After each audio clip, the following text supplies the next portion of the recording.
Well, hello everyone, TheOntarioGardener here, back with another City Skylines 2 feature highlight video. Now, in today's episode, we're going to be talking about feature number 4, zones in signature buildings. Now, there's quite a bit to cover. I watched the video, I read the articles. I cannot wait for this. I've said everything in the beginning, this is my favorite one. No, this is my favorite. This is my favorite. This may be my new favorite. And you can click on this. Of course, if you go to their website, you can read all about it. And it's a lot to read. But what we'll do is we'll watch the video together. As always, I'll pause it where I feel it's necessary to talk about things and just maybe point out some things that it might gloss over. But as always, there is audio on the video. So let's get this loaded up for you guys. Full screen. Pause this. Close that. Okay, we ready to go? I am so excited for this. For you guys, too. Every decision you make weaves a thread into the I'm just saying, look at the graphics, because all the video highlights, I always say this every time, all the video highlights are of in-game footage. They're not like game trailers where like it's not actual footage. This is in-game footage. There's a helicopter flying around. You got a bus down here. You got streetcar lines here. Like, look at the lights on. Like, this one's like really blacked out. This one's kind of lighter. Here's lights here, lights across here. It almost looks like you can see inside, like to see like a table or something. The detail on the roof. Amazing. Fabric of your city.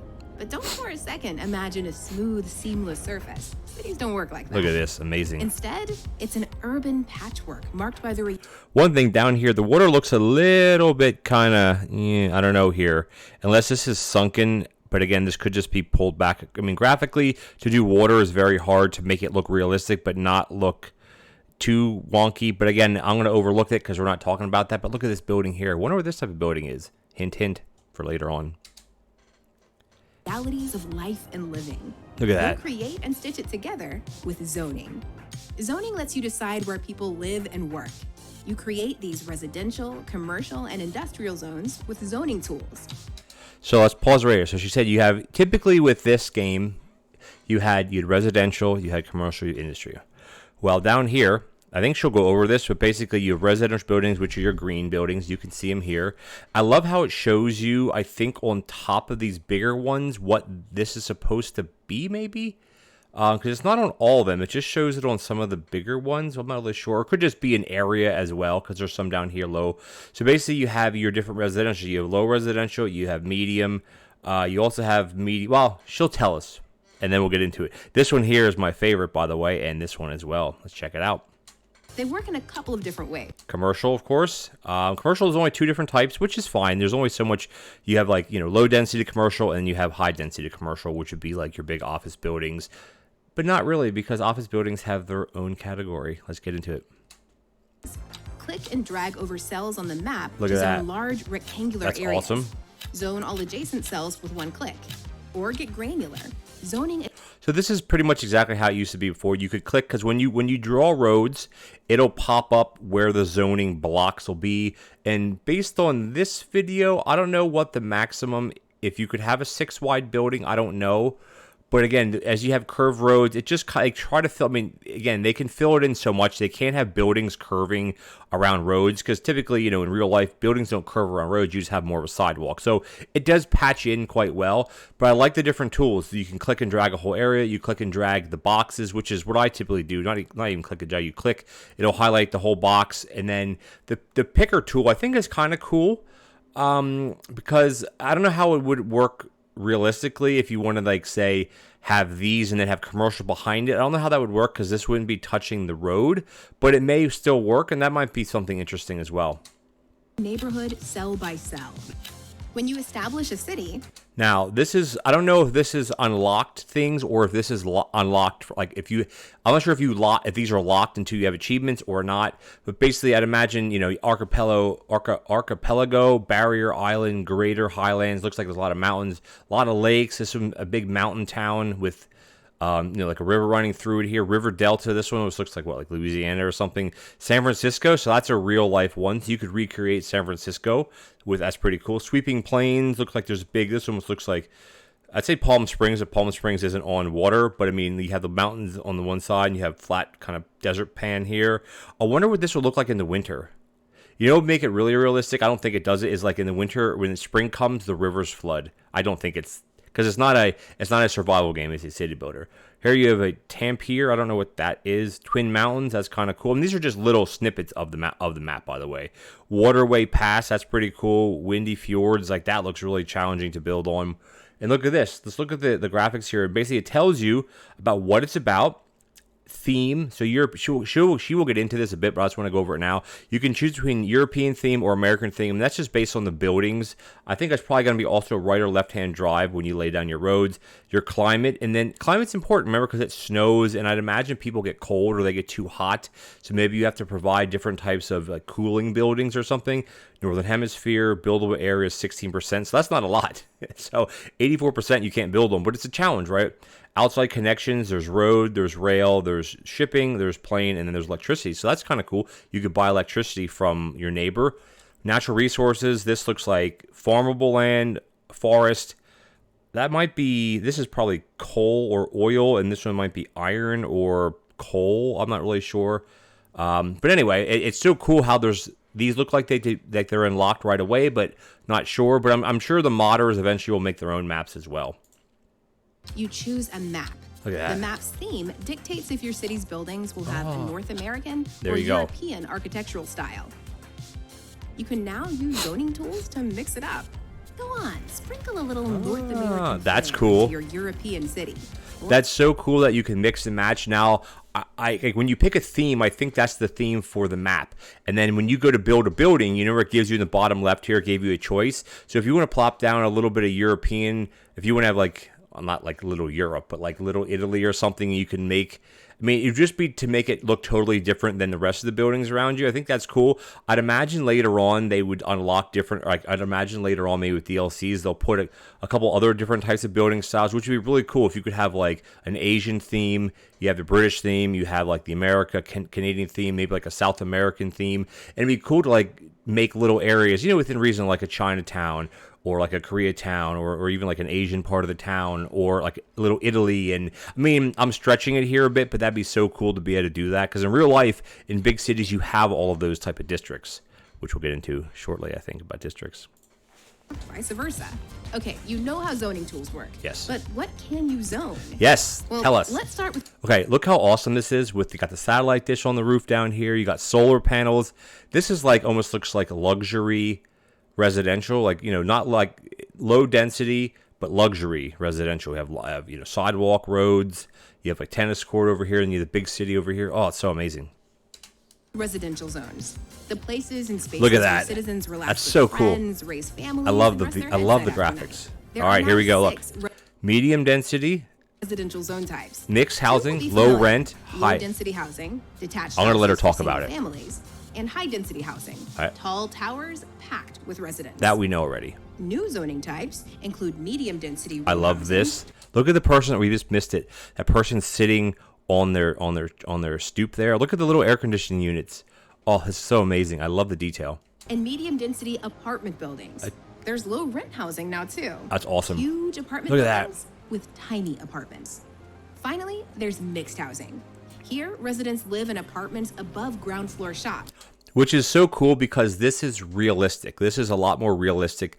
Look at the cars on the side of the road, by the way. There's little bicycles, bikes, whatever.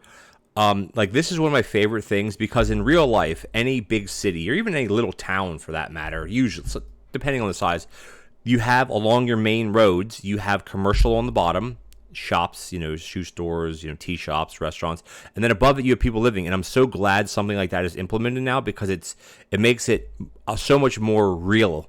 And it also probably gives you a boost for you have commercial, popularity, and you have residential popularity as far as well. It's so cool. I love this addition. Mixed housing adds next level realism. Yes. Because homes and Thank you, shops lady. rub elbows like most real I world love city it. I centers. love it. Ready to talk business? Yes.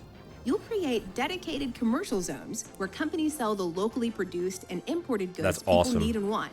And it's cool because it has commercial suitability, good or bad. So I think it has to do with whatever area you're in. If they don't want commercial, then you don't put it there. I think maybe that is, or maybe it's after you place it, it shows you what it is. Your commercial zones are also where citizens and tourists eat out, Yes. catch the latest blockbuster, and Dev dance pop. until dawn. Crabfish granules. You'll establish industrial that. zones with factories, workshops, and warehouses. I love it. Where businesses can store goods ready for distribution or export. I love this part. You'll also develop office zones. Ah, Here yes. you'll find small, low-density buildings with only a few businesses in operation. And a lot of times, like at least the towns or the cities near me, they're not big cities, but you have your industry part of town right next to your office building part of town. You don't have your office buildings smack dab in the middle of your city unless they're big high rises, which You'll also get the glittering Here they are. high-density towers that define your city's silhouette. this is so, in the look, I sky. love how this looks. The buildings are Growing your massive. city and zoning go hand in hand. Here's an example. You zone residential areas that boost the population, and with it, I love, like, this is like such a little suburb, typical middle America. This is exactly what it looks like, any town USA where you kind of have flat areas, you have mountains. I mean, this would be like a California setting with the mountains in the background, but it's just rows and rows of not low income housing, but low density, moderate wealth. Some have little swimming pools, some have patios. Speaking of that, like, look at it. This one here has like a picket fence. This one doesn't. This one has a picket fence. This one has like, I don't know, whatever that's supposed to be, a snowman or something. Over here's a pool. Here's a canopy. Like, there's so many different variables of how it looks when there's a car in this drive over here. It's so cool how many different models they have. the demand for jobs. You respond by I love this, by the way. This is a natural resources. This is called almost meat. I'm not sure if you can choose what type of industry it is. But the cool part about it is basically you click and you drag areas. You can see them on the bottom here. There's like 180 degree, and you click and you drag these areas of where you want the agriculture to be. Your company produces vegetables. It's called almost meat, which is, I guess that makes it funny. Employees efficiency level 1 to 5, so these can level up. I wonder if you could add different things. And here you have snapping tools, of course. It's very cool. creating an industrial zone Look with at that. factories where people get to work. Look how cool the graphics are. Like, this is very moderately real. Like, look at, there's like lumber here. So, I mean, industry was never something I really got into in City Skylines 1. But this one, it almost looks like its own mini game. You want to start producing, this looks like wheat, or maybe, and you have logs over here that are being processed, and here are things for machinery, and here's maybe plant making, who knows what. Here's a feed mill, and like, oh, it's so cool how they work hand in hand together. Now, these factories produce goods. That's so but awesome. They won't stay in business long without somewhere to sell them. Greenhouses. You solve that problem by expanding commercial zones. There you go. You see? Each zone helps create the momentum you need to realize the city of your dreams. So it goes, basically, it's a cycle. You move people in, you put in some low-income housing or low-density housing. People come in and move in, they're happy, but they're like, okay, well, we need goods. So you plop down some commercial areas, like, okay, well, where do the goods come from? I wonder if you could import those things later on. I think you probably could, like certain things maybe. But then it's like, okay, you build industry. And that not only provides jobs, it provides goods that the commercial people sell to the residential, and the residential people work at the commercial and they work at the industry. So it's very, very cool. And it wouldn't be the city of your dreams Here we go. without signature buildings. Ah, these are awesome. These are unique residential, commercial, industrial, and office buildings that you unlock as your city expands. That's one thing with these type of games. I know some people like having every single thing unlocked as soon as you load the game up. I don't like that, especially in the beginning. Like, especially, my first playthrough of this, or whatever you want to call it, my Let's Play series. I want to unlock things as I reach goals. I find if you don't have goals for games like this, it's just like a free-for-all, and then you get like, oh, I need more money, so I'll just spawn in more money. Like, I love that you can unlock things, and we'll see that momentarily. They're free to build, and you can Look there. So basically down here, I think these are things that you can't build yet. This is industry. I'm not sure if this is an industry. Well, industry signature buildings are going to be purple here. I mean, I'm pretty sure you can change all these colors, by the way. I mean, maybe not, but based on this, it almost looks like you can click on this. But it's cool down here. Different types of industry. We don't know. These are ones that aren't unlocked yet, obviously, so it's good that you have goals to shoot for. lock them anywhere. Plop. Look. It's City Skylines lingo. Go on, say it. Plop. Plop. Plop. What's so special about signature buildings? Yes. Well, they function like any zoned building. Uh-huh. A home for people, a warehouse for industry, an office for workers. But they can elevate the neighborhood in Look at that. unique ways. Big hotel. Signature buildings can also bring citywide benefits. Zone and place your signature buildings carefully so each So you see how when we place this, you see how these things here kind of lit up in green? I wonder if these are the things that would benefit, because some of these things down here aren't green. This might be, you know, commercial or here might be office buildings. So it's cool that what highlights things that I believe that it affects. So it's kind of cool when you place it down, you're like, okay, this is going to affect these big buildings, and then you can check the effects, of course. city district flourishes and plays its part in the success I love of the districts too, whole by city. the way. Life's rich tapestry That's amazing. has Look at never that. been richer than in City Skylines II. So basically what I gather from this is your zoning, there's a lot more zoning options and there's a lot more realistic zoning. You wouldn't, it showed there about, we can get off of this here. It showed off of the, like clicking and dragging where forests were or where like your wheat fields are. I think that's kind of not like a mini game, but it was more involved. Instead of just placing a square field, you can draw, you know, whatever shape fields you want. I think that's pretty cool.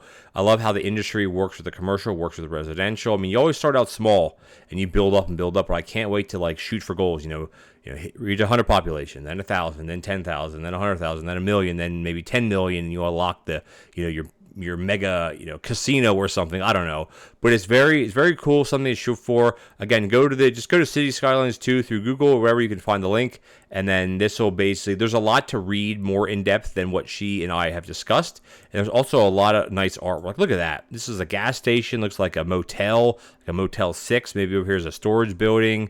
Here's some industry. I love how there's like billboards on top of the buildings. Here's nice warehouses, and I think it's going to be a lot more in depth than what we actually think. Here's zoning demand. I love seeing stuff like this, like where there's actual pop up that you can read about what they want, what they don't need. That down here, commercial demand is good. Residential high and medium are lacking things. I can't read that, but I mean they're lacking something, right? Here, look at that. Like next to the highway, just little town, I don't know, looks like little apartments or something like that. Your signature buildings, industry demand. It's awesome because that's where your citizens have to work. I mean, they'll work in the commercial areas and they'll work in the office buildings, but most of them probably will work in industry. And it's done a lot better than it used to. Before, you'd place industry at the corner of your map because they'd have ground pollution and you'd have air pollution. You pick at the corner of your map, you don't mess with it. Maybe here you can implement things a little bit closer. Maybe you can do ordinances or different districts with limitations. We haven't gotten to any of that yet. Land value, building levels. So buildings level up based on their land value, likely based on having a good school or a fire station or a police station. And you can see here like different shades. This is like a lighter blue, darker blue is better. And then this one, here's a picture. Land value increases. As land value increases, citizens prefer smaller homes so they can afford their rent. Well, there you go, exactly. Land value, which means it costs more. There's a nice pool there. Very cool. Signature buildings, we discussed that. I'm interested to see if they're overpowered or if they actually bring a nice, addition to your city. And again, you don't have to use them either, right? Look at that. What is that supposed to be? No idea. Very cool. And then here are the dev diaries. So let's go back to the top. I want to thank you guys for joining me. Let's go back to this page. If you enjoyed the video, please consider leaving me a like as well as a comment. It'd be much appreciated. Stay tuned next week. We're going to be going over city services. So we are familiar with some of these, but based on what this says, brand new services, I think that's going to touch base on like road maintenance crews, maybe snowplow crews, maybe, I'm not sure what other maintenance there would be. I don't know, digging ditches or something. I don't know. But again, it makes it more realistic. So stay tuned for that next week. And once again, guys, if you're enjoying these videos or any other video on my channel, click the subscribe button, tick the bell notification icon so you never miss a new episode. And if you could do me a favor, in the description below, the Ontario Outdoorsman, my second YouTube channel, trying to grow that. If you could be so kind to hit the subscribe on that, we'd much appreciated. And I'll catch you guys in the next video.